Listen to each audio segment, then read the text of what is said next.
Alejandro Katterberg, bienvenido. Gracias, Carlos, por la invitación. Antes de entrar acá hablábamos con Ana Iparraguirre y me decía, nos comentaba, en una reunión informal previa, infinita esta elección, no termina nunca esto.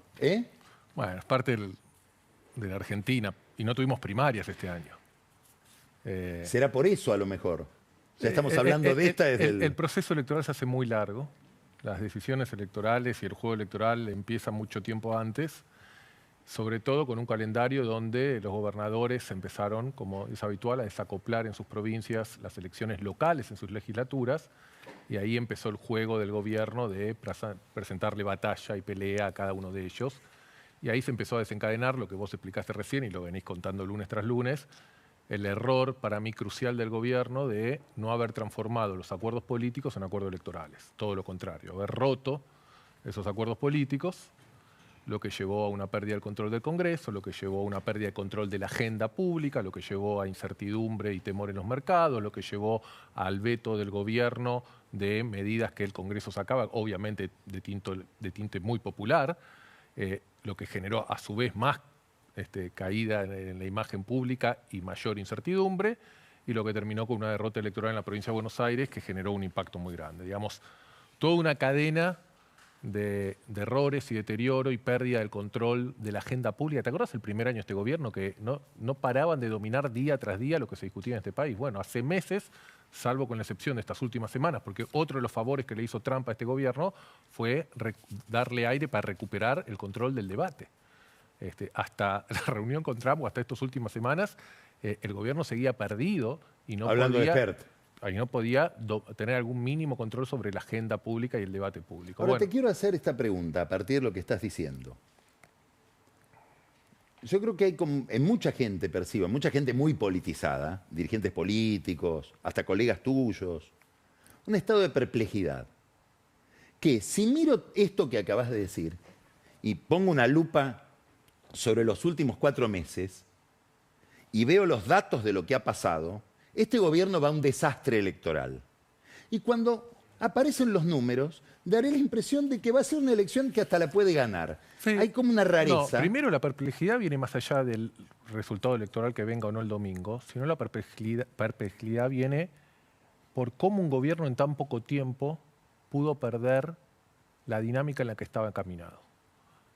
Cómo la economía que venía rebotando y creciendo a un ritmo de 6 puntos anualizados o mayor, se paralizó en gran medida por errores autoinfligidos, cómo el gobierno perdió control absoluto de la política y el debate, como decíamos recién, en gran medida por errores autoinfligidos, y cómo el gobierno, que se encaminaba hace 6, 8 meses atrás a un resultado electoral muy contundente, está peleando por sobrevivir electoralmente.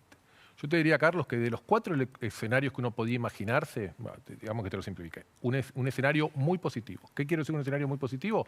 Un escenario donde el gobierno se hubiese acordado con los gobernadores, se hubiese intentado pintar el país de violeta y se encaminaba a tener más de 40, 42, 43% de los votos, mejor elección de mitad de término desde el 2005 de Néstor Kirchner, salía y decía a los mercados, a los factores de poder internos, a la política: miren, acá tengo el apoyo de la sociedad.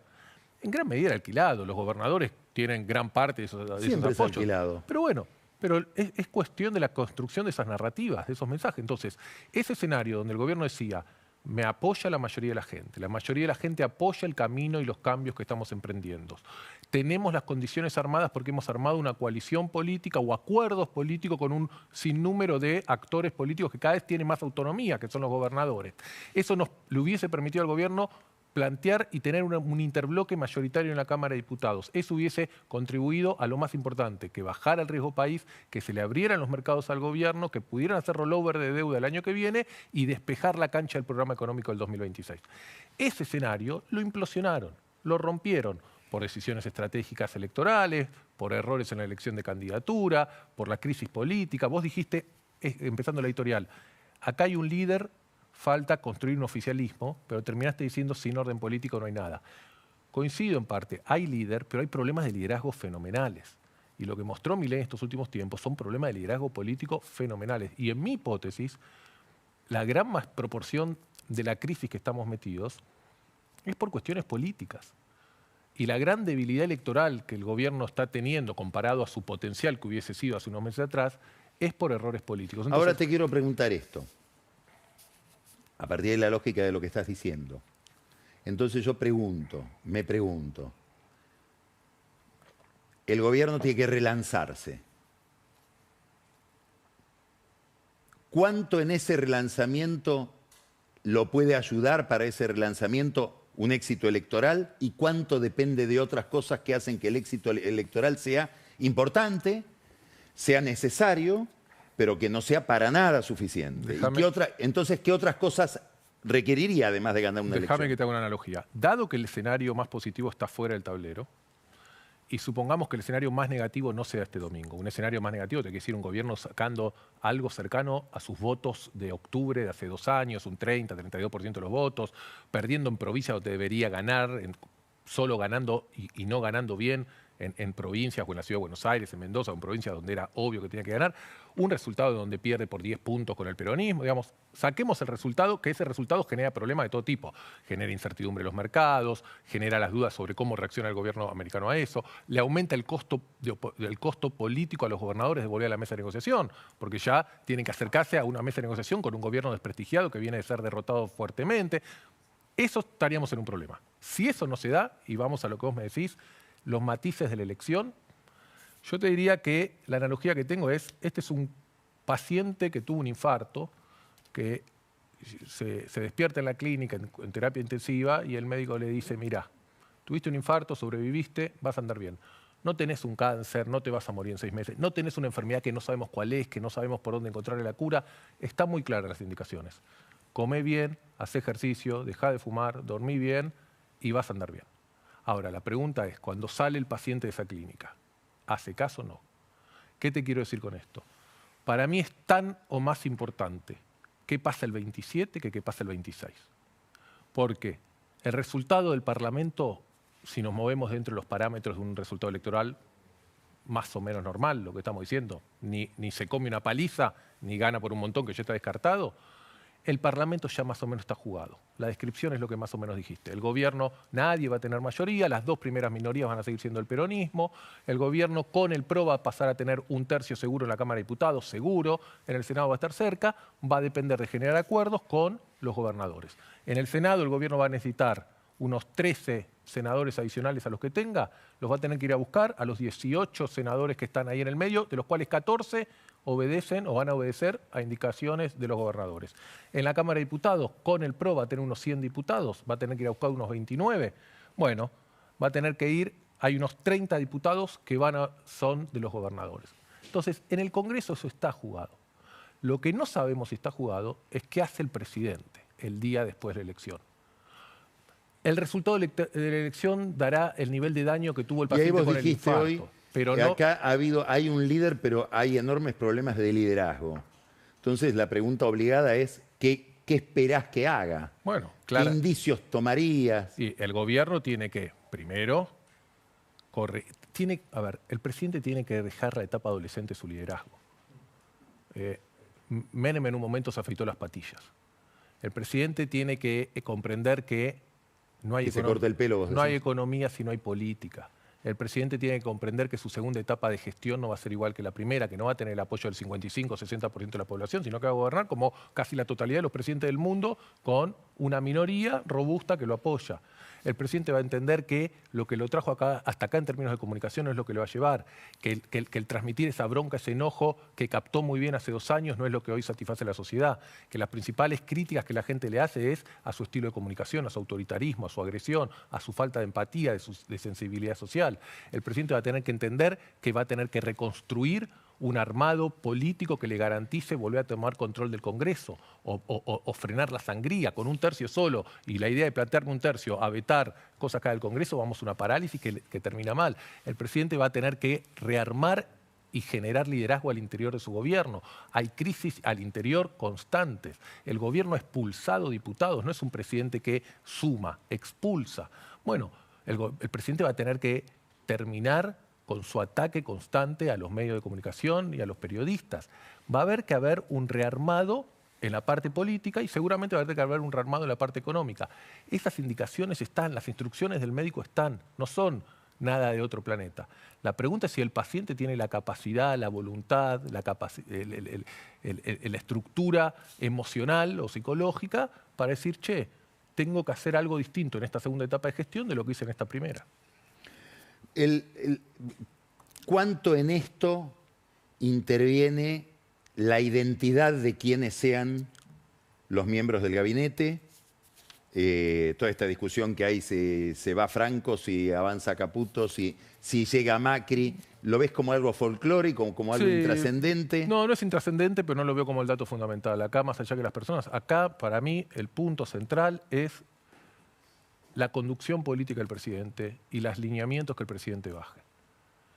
Si el presidente va a la búsqueda de una negociación que incluya a distintos sectores de la política argentina. La política argentina está fragmentada y atomizada como nunca.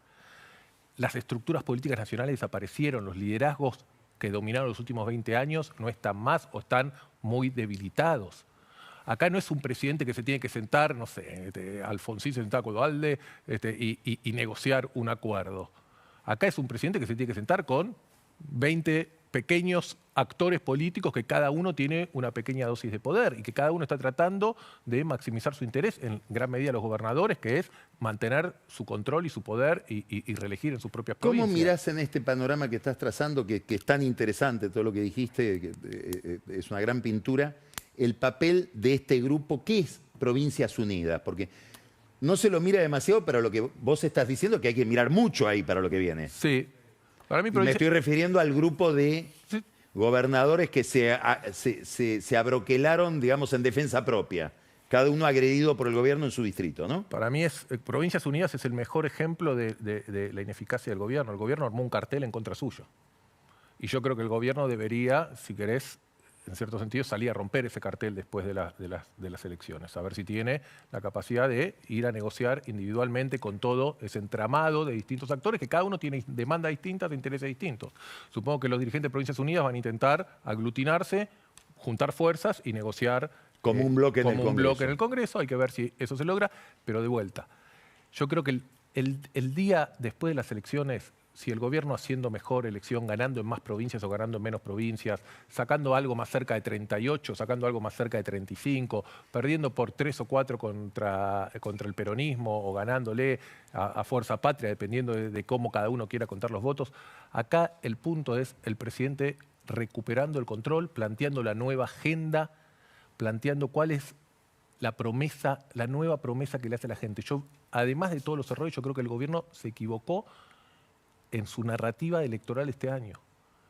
El gobierno tenía elementos para decir, vos los planteaste al principio, la primera etapa de nuestro gobierno cumplimos nuestras promesas. Lo que viene ahora va a ser lo siguiente. El gobierno se enredó en cuca, cuca, cuca, en tratar de generar una polarización, y Provincias Unidas surge como esa consecuencia. Ahora, que Provincias Unidas y los gobernadores y los integrantes de Provincias Unidas estén pensando ya en la próxima elección presidencial me parece una anticipación de los tiempos. Y además, si querés, en cierto sentido, Carlos, me parece un error electoral la estrategia de nacionalizar. Lo que paga en la Argentina es lo local, es lo provincial. 88% de los intendentes de la provincia de Buenos Aires ganaron sus distritos. Hasta ahora todas las provincias que tuvimos las ganó el oficialismo, salvo una, la de la ciudad de Buenos Aires. Entonces, perder el discurso local, la ventaja local que cada uno de los gobernadores tiene con respecto a lo nacional, para ir a un discurso nacional y juntarse, para mí es una estrategia electoral al menos cuestionable. Justamente siguiendo esta línea, el gobierno plantea un eslogan, lo que dijiste vos recién, cuca, cuca, cuca, kirchnerismo nunca más. ¿Cuánto rinde hoy el antikirchnerismo si lo comparás con la época de gloria del antikirchnerismo, 2015, 2016? Y lo otro que te quiero preguntar es, ¿qué es hoy el kirchnerismo a la luz de la crisis que se abrió dentro del kirchnerismo en la provincia de Buenos Aires? A ver, muchas veces se dice y la gente dice, bueno, ya me cantan. El nivel de debilidad del kirchnerismo y la influencia de la expresidenta Cristina Kirchner para mí es notable. empezando por el hecho de que no solo está en prisión, sino que está impedida de participar electoralmente por el resto de su vida, que ese fallo es de muy difícil reversión, no es como Lula en Brasil, que pasó, y que además no tiene un heredero, por lo menos competitivo en términos electorales. No lo es Máximo Kirchner, está empezando a probar con Grabois, ¿no? A su vez, ese kirchnerismo está desafiado internamente. Y hemos visto durante todo este último año tremendas declaraciones entre los miembros más destacados de ese kirchnerismo. Además, eso se da en un contexto, Carlos, de una debilidad que el peronismo disimula. El peronismo estuvo a 2 cortes de luz de presentarse quebrados, separados en la provincia de Buenos Aires. La elección que hizo en septiembre el peronismo fue la tercer peor elección de los últimos 20 años en la provincia de Buenos Aires, cuando uno aglutina el peronismo, ¿no? Cuando uno junta los votos, en algunas ocasiones Massa iba separado, pero cuando uno suma la suma de kirchnerismo más peronismo, la elección de hace un mes atrás fue la tercera peor de los últimos 20 años, las 2 peores fueron la del 2021 y la del 2023. Las últimas 3 elecciones fueron las 3 peores. Si contamos solo en términos de votos, fue la peor, porque mucha gente no fue a votar. El peronismo perdió 7 provincias, Carlos. Gobernaba 14 provincias hace 2 años. Hoy gobierna 7. El peronismo, acá está Camila que nos diga, y estás vos, ¿cuándo el peronismo no tuvo la mayoría en el Senado? El peronismo perdió la mayoría en el Senado y en esta elección de octubre va a perder entre 3 a 5 senadores más. Entonces, hay un problema de liderazgo, hay un problema de coordinación, hay un problema de pérdida de territorio, hay un problema de conexión y pérdida de electores, de votantes, que el peronismo la logra disimular y que aprovecha la, te diría, autoimplosión que el propio gobierno se generó en estos últimos meses. Ahora, yo no veo en ese peronismo, y menos en el kirchnerismo, esa potencia que tenía antes. Como no tiene esa potencia que tenía antes, yo creo que esa campaña y ese miedo y esa polarización rinde menos. Si vos me decís, sigue rindiendo en sectores de clase media, alta, antiperonistas, clásicos, yo qué sé, sí, ahí sirve. Pero ese es un sector minoritario de la sociedad. Acá lo que te importa es ese votante, el votante medio, que el miedo al kirchnerismo hoy está menos presentable o menos perceptible, y que en gran medida esta elección no es vuelve o no el kirchnerismo, en gran medida esta elección es me gusta o no lo que está haciendo el gobierno. Y yo creo que el gobierno tenía muchos más elementos para defenderse, pero quedó encerrado en sus propias internas, en sus propios problemas, en su propia falta de liderazgo. Última, acabas de llegar de Washington. ¿Cómo viste desde allá todo iba a decir enredo, porque ya es un enredo, de la relación entre Milei y Trump? A ver, primero, la sensación, estuve hablando con muchos inversores, hubo muchas reuniones. Una, me parece que hay un cambio de visión sobre el presidente. Un presidente que generaba admiración a un presidente que genera cierta desilusión. Desilusión por no poder aprovechar el contexto muy favorable que se le da a la Argentina. Esta idea de que Argentina no está atravesada por una crisis, por un shock externo, que los fundamentals en gran medida de la economía argentina están relativamente bien, que vamos a una cosecha muy buena, que la energía y la producción energética sigue subiendo, que gran parte del ajuste fiscal ya fue hecho, que gran parte de los cambios de precios relativos ya fueron hechos, que no tenemos un Lehman Brothers, una pandemia, un tequila, una sequía a la vuelta de la esquina. Entonces hay cierta asombro, desilusión por, cómo se metieron solitos en este enredo. Con respecto a la famosa frase, me parece que en líneas generales no hay duda de que el gobierno americano no se va a retirar el lunes del apoyo a Argentina. El martes. También es un país que está absolutamente polarizado, claro, y en donde hasta es, si querés, no sé cómo decirle la palabra, no quiero decir chiquilinada, pero el juego de la polarización en la que Estados Unidos está metido hace que los demócratas critiquen a Trump por algo que es razonable y que la administración Biden le dio un apoyo tremendo a la Argentina. Y es lógico que la administración americana, sea cual fuera, apoye a Argentina, porque es un aliado estratégico y donde pero hay están las cosas cuestiones de estilo que vos señalabas en Milei, que son también imputables a Trump. Obviamente, pero eso lo que hace es que el propio establishment político demócrata hoy esté usando al apoyo a Argentina, cuando hasta hace unos pocos meses atrás el gobierno demócrata apoyaba y apoyó a Milei muy fuertemente, y entra en ese juego y genera un costo político. Pero me parece que lo que hay es una idea de con algunas pocas correcciones o con algunas correcciones políticas y económicas, esto no debería ser game over. Argentina va a tener que pagar costos en términos económicos de menor crecimiento, mayor inflación, menor apoyo político, más demora o más tasa de interés o más envolver a los mercados. lo que vos dijiste, la transacción, el costo fiscal que va a implicar generar gobernabilidad. Acá viene un trade-off entre superávit fiscal y gobernabilidad. La última, y tenemos poquito tiempo. ¿Vos estás viendo que en algún lugar de la política argentina se esté generando un discurso atractivo para enfrentar a esto? ¿Que alguien esté encontrando las palabras con las cuales enfrentar a este fenómeno que es Milei? No, ¿O Milei tiene un activo todavía en que eso no aparece? Creo que hay un discurso que representa a un 25-30% de la sociedad que sigue adhiriendo a los valores nacionalistas, proteccionistas, eso ya está, pero algo nuevo. Y eso está. Entonces ahí saquemos ese 25-30, quedémonos con el 70. Cristina, Axel o quien sea. Dentro de lo otro no hay algo nuevo. Y me parece que hay una dificultad todavía de saber, primero, incertidumbre sobre lo que viene. Este es un gobierno terminado, que va a ser un pato rengo durante 2 años, o este es un gobierno que tiene capacidad de reconstrucción, de remendarse. Dado eso, la actitud que tomen. Insisto, para mí, el gobierno tiene factores a favor. El presidente todavía tiene niveles de aprobación más que aceptables. Los gobernadores siguen teniendo incentivos de volver a la mesa de negociación, porque tienen más poder de negociación con un presidente como Milei que si viene un peronismo. Porque además, si esto se va al tacho y vamos a una crisis económica, política, de gobernabilidad, la capacidad de esos propios gobernadores de ser reelectos también cae significativamente. Entonces, es un presidente que todavía tiene apoyo social. Hay gobernadores que tienen incentivos de volver a la mesa de negociación. Es un gobierno que va a fortalecer su posición en el Congreso y que, aunque por lo menos de mínima, va a tener el tercio y con acuerdos puede llegar a tener mayorías. Una economía que no está en situación de crisis, por lo menos factores estructurales. Acá hay un problema, que el paciente salga... la pregunta es, ¿hay todo eso? Lo que no sabemos si es un presidente al que le cayó la ficha. O un paciente que le va a hacer caso al doctor. Alejandro, excelente. Gracias por la invitación. Creo que la gente que te vio se llevó mucho. Gracias. Gracias. Vamos a un corte y vamos a hablar con Pancho Olivera, que nos trae una pelea que va a ser la pelea de acá al domingo a la noche. ¿Cómo se leen los resultados? Hay mucha picardía en eso, en cómo presentar los números para que gane más o menos el gobierno o la oposición. Y Daniel Vilota, el drama de la boleta única. Un nuevo sistema electoral que la gente no entiende del todo y algunas picardías también relacionadas con eso. Ya volvemos.